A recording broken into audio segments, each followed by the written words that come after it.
날마다 쓰는 나의 신앙일기 TV 데일리 큐티 나무향기입니다. 오늘 함께 묵상할 성경 본문은 마태복음 27장 1절에서 10절입니다.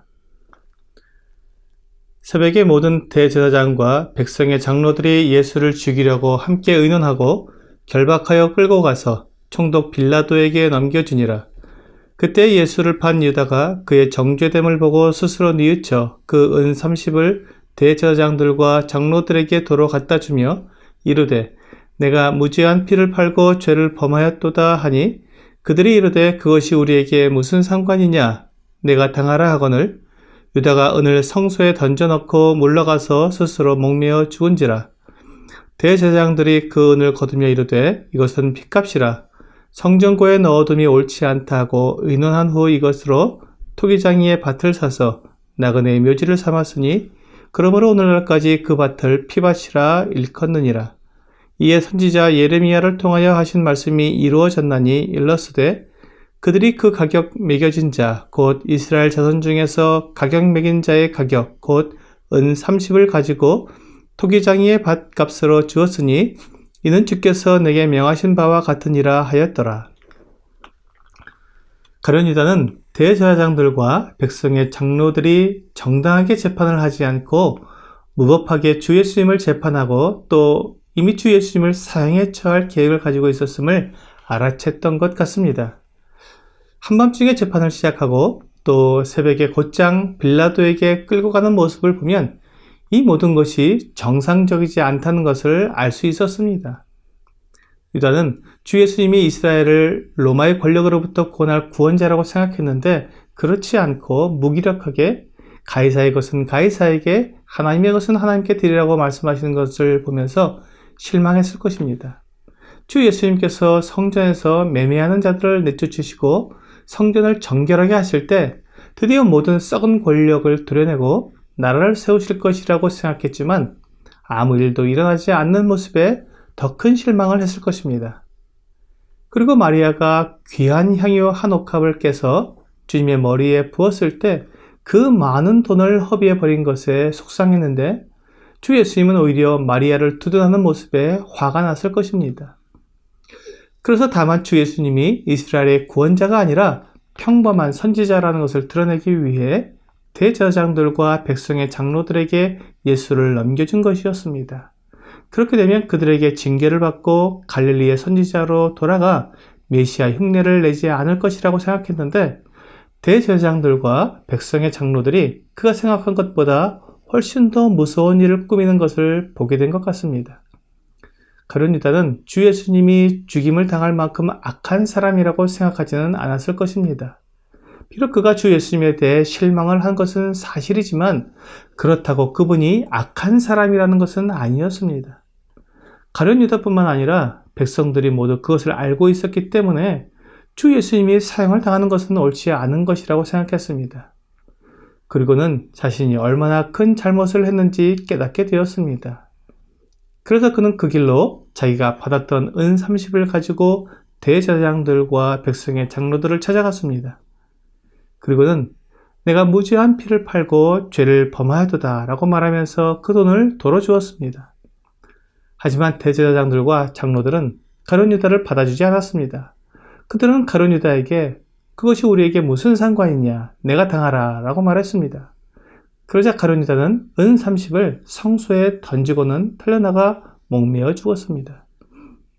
그는 자기가 한 잘못의 책임을 지려는 마음으로 이렇게 한 것입니다. 하지만 가룟 유다가 스스로 목숨을 끊었다고 해서 그가 한 잘못이 바로 잡히는 것은 아니었습니다. 오히려 유다는 스스로 목숨을 끊기보다 자기가 무엇을 잘못했고 어떠한 과정이 있었는지를 사람들에게 밝히고 주 예수님께 용서를 구해야 했습니다. 가룟 유다의 잘못은 그가 주 예수님을 하나님의 아들로 믿지 않은 것에 있었습니다. 그는 주 예수님을 선지자 중에 한 사람으로 여겼던 것입니다. 비록 그가 주 예수님과 함께 지냈지만 그의 눈에는 주 예수님이 다른 사람들보다 조금 더 나은 선지자 정도로 보였던 것입니다. 그는 다른 사람들처럼 사탄의 속임에 속은 것이었습니다. 사탄은 진리를 붙잡지 못하도록 우리의 마음을 미혹시킵니다.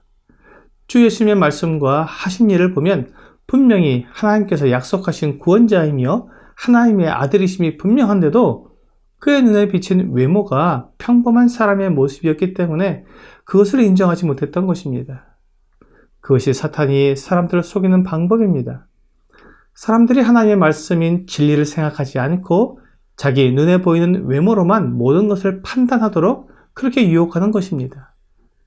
사탄이 하와에게 선악을 알게 하는 나무의 열매를 먹게 할 때에도 하와의 눈에는 그 선악을 알게 하는 나무의 열매가 먹음직도 하고 보암직도 하고 지혜롭게 할 만큼 탐스럽게 보였습니다.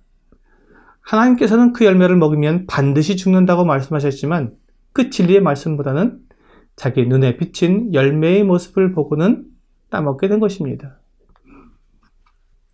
가룟 유다가 외모를 보지 않고 하나님의 말씀을 믿었다면 주 예수님을 파는 일은 하지 않았을 것이며 또한 그의 잘못을 깨달은 후에도 스스로 목숨을 끊는 어리석음을 보이지 않았을 것입니다. 하지만 그는 진리를 깨닫지 못하고 눈에 보이는 외모를 믿는 가장 불행한 일에 빠졌습니다. 대제사장들은 그 돈을 핏값이라고 말했습니다. 그리고는 그 돈으로 토기장이의 밭을 사서 나그네의 묘지로 삼았습니다. 대제사장들은 외식하는 사람들이었습니다. 그들이 하나님의 아들은 무법하게 재판하여 사형에 처하도록 넘겨주고 가룟 유다의 돈은 핏값이라고 그 돈으로 나그네의 묘지를 만들어주는 것은 하나님은 버리고 백성들은 속이는 악한 모습입니다.